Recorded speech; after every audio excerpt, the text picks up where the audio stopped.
अस्सलाम वालेकुम बुजुर्गों, दोस्तों और साथी नाजरीन। इस हफ्ते के फिक्र नज़र प्रोग्राम में आपका इस्तकबाल है।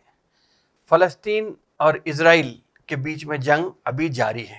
लेबनान में अगरचे कि ये कहा जा रहा है कि वहाँ पे जंग बंदी हुई है, लेकिन फ़लस्तीन के लोग अभी मजलूम हैं जिन पे जुल्म अभी जारी है। लेबनान के ताल्लुक से ये ज़रूर कहा जा सकता है कि लेबनान इजराइल ने जो जंग बंदी के पेशकश को कबूल किया है वो इसलिए किया है क्योंकि इजराइल को कुछ खदशात हैं या कुछ डर है। जैसा मिसाल के तौर पे पहली बात ये कही जा रही है कि सबसे बड़ा ख़तरा है ईरान का, जिससे कि इजराइल काफ़ी हद तक परेशान है। इसके अलावा ये है कि दूसरी जो वजह बताई जा रही है वो ये है कि इजराइल में जो जंग है, असला गोला बारूद है, वो अब कम हो गया है या ख़त्म हो गया है। तो शायद उनको जो मिलना चाहिए था, असला गोला बारूद का जो कंसाइनमेंट आना था, उसके आने में देर हुई, तो इसीलिए इन्होंने ये हिकमत अमली के तौर पे इसे ये पेशकश को कबूल किया है। तीसरी बात ये आ रही है कि हमास और हिजबुल्लाह के ताल्लुक से जो दो मिलकर इजराइल पे अटैक कर रहे थे, उसको एक रोकने की कोशिश है, जिसकी वजह से अब फिलवक़्त हिजबुल्लाह अकेला पड़ गया है। तो ये एक अपनी ताकत को फिर से एक जगह करके इजराइल के जो फौजी हैं उनके जहनी हालात को सुधारने के लिए एक ब्रीदर के टाइम पे एक वक्फा लिया गया है, जिससे कि वो इस सीज़ फायर के लिए रेडी हुआ है इजराइल। दूसरी बात यह है कि इसके बाद क्या होने वाला है वो आगे ही मालूम होगा। फ़लस्तीन के ताल्लुक से तो बहुत ज़्यादा फिगर्स हैं, लेकिन अगर लेबनान की ही बात करेंगे तो लेबनान में आज 3800 लोग लेबनानी शहीद हो गए हैं, जबकि 80 फौजी इजराइल के मारे जा चुके हैं। तकरीबन 50 के करीब इजराइल के लोग आम शहरी इस जंग में मारे गए हैं। इसके अलावा जो सबसे बड़ा नुकसान अगर देखेंगे तो वो ये है कि 1 लाख घर तबाह व बर्बाद हो गए हैं लेबनान में, जबकि तखमीना जो लगाया गया है लेबनान में नुकसानात का वो है $8.5 बिलियन। जबकि इजराइल के तरफ जो नुकसान हुआ है उसकी जो बात अगर देखेंगे तो वो ये हुआ है कि 5680 एकड़ या 5683 एकड़ के करीब वहाँ पे जला दिए गए हैं, उस ज़मीन को जला दिया गया है, खेत ज़मीन इसके ऐसा बताया जा रहा है। और 12 लाख लोग लेबनान में अपने घरों से या हमले नकल करने से आज सर पे साए के लिए परेशान हैं, जबकि इजराइल में यही तादाद 50,000 हो गई है। 50,000 लोग वहाँ पे इजराइल में आज रहने के लिए या अपने घर छोड़कर निकल चुके हैं अपनी जान बचाने के लिए। 2000 स्ट्राइक्स इजराइल में हुए हैं जो लेबनान की तरफ से हुए थे, लेकिन लेबनान में इजराइल ने 14,000 जगह पे अपने बम गिराए हैं। बहरहाल ये ऐसी चीज़ हैं जो लेके आज ये कहा जा रहा है कि जंग बंदी की बात हो रही है। जंग बंदी की बात इन वजूहात की वजह से हो रही हैं, जिसको अभी फिल वक्त जंग बंदी कहा जा रहा है। बाद में जब अगर असला पहुंच जाएगा तो इजराइल फिर अपनी बर्बरियत पे उतर सकता है। बहरहाल बाइडन के तरफ से किया गया एक इकदाम था जो फिल वक्त उसे ट्रंप ने भी अपने सर पे सहरा बांधने की कोशिश की है। दूसरी बात यह है कि दुनिया में आज बढ़ते हुए रेफ्यूजीज चले जा रहे हैं, और सबसे ज़्यादा रेफ्यूजीज की तादाद जो हो गई है वो डिस्प्लेस होने वाले जो लोग हैं वो सबसे ज़्यादा ईरान, टर्की और जर्मनी में लोग हैं।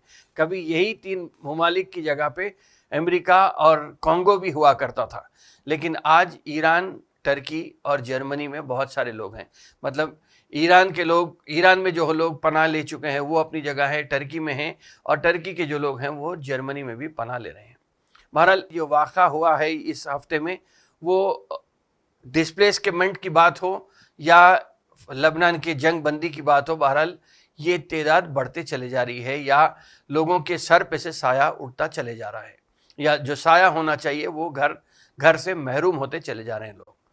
रहा सवाल हिंदुस्तान में अगर देखेंगे तो इसी हफ्ते प्रियंका गांधी ने केरला से अपना इलेक्शन जीत लिया है, और अच्छी रिकॉर्ड तोड़ मेजॉरिटी से 4 लाख से ज़्यादा वोटों की मेजॉरिटी से उन्होंने अपना इलेक्शन जीतने के बाद पार्लियामेंट में अपनी एंट्री मारी है।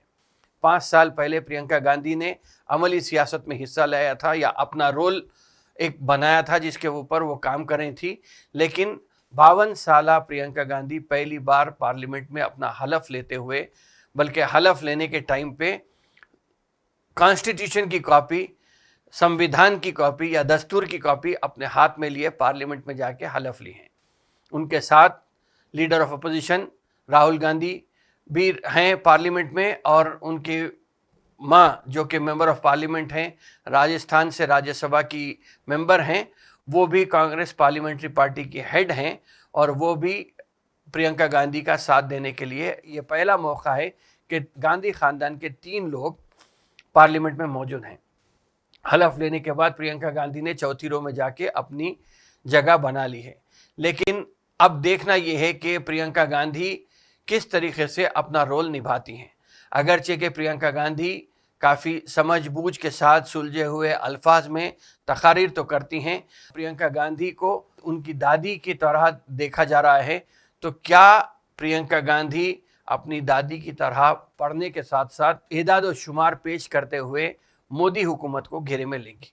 मेरी शख्सी राय ये है कि जब कभी, चाहे वो सोनिया गांधी हो या प्रियंका गांधी हो, जब कभी कोई मुकाबले में मोदी के ऐसा आया है तो वहाँ पे मोदी की कश्ती हर वक्त डगमगाई है।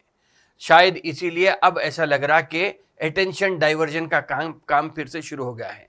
अब तक संभल की मस्जिद का मामला आ रहा था, अब एक छोटी अदालत ने, राजस्थान की छोटी अदालत ने अजमेर दरगाह को ये कहते हुए अपनी एक अर्जी कबूल की है हिंदू तंजीमों की तरफ से कि वहाँ पे कभी शिवा का मंदिर हुआ करता था।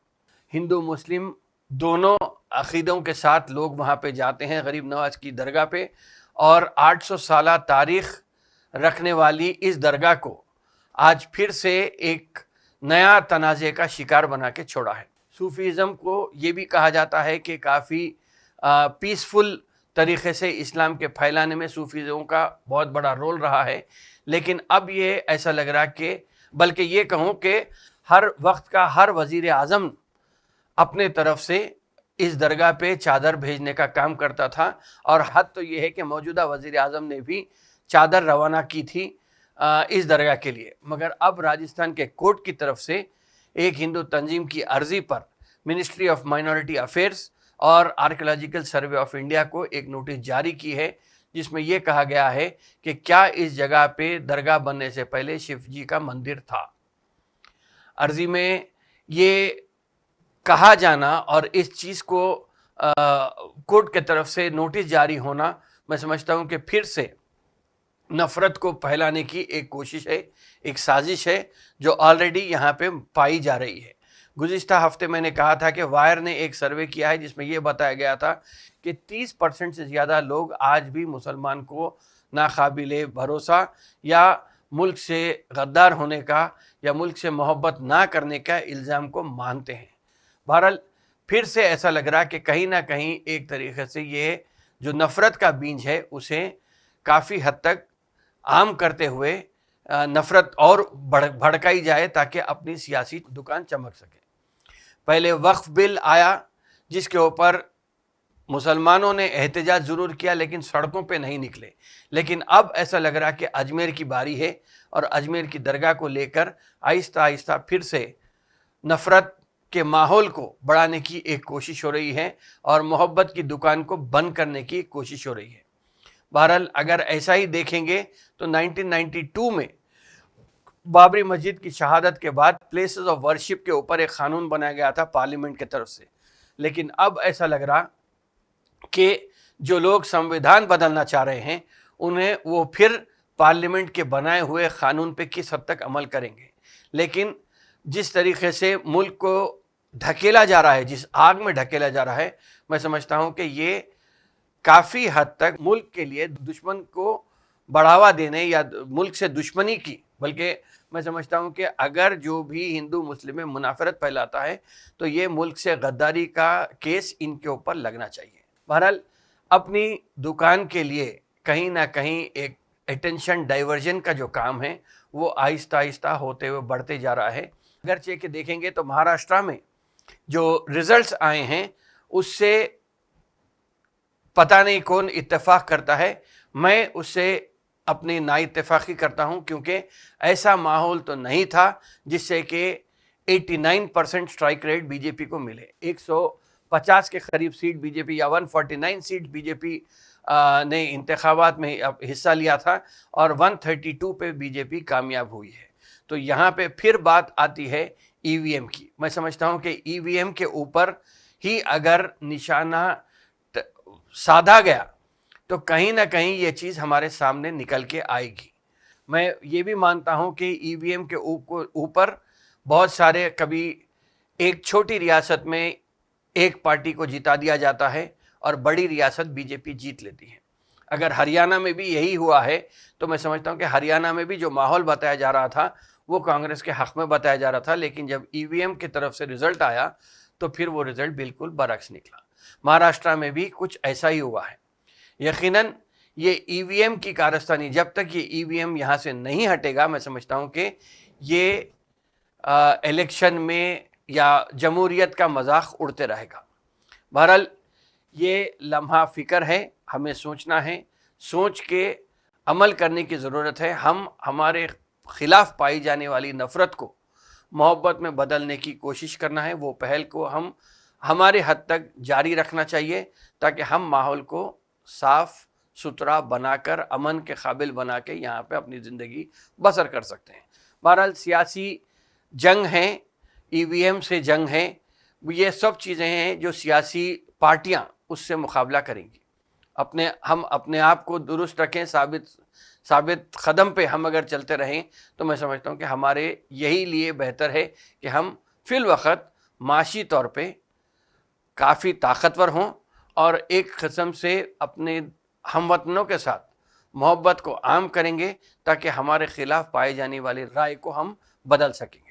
بہرحال انہی چند باتوں کے ساتھ اپنے پروگرام کو یہیں ختم کرتا ہوں. انشاءاللہ تعالی آئندہ ہفتے پھر ملاقات ہوگی، پھر بات ہوگی. شکریہ، خدا حافظ.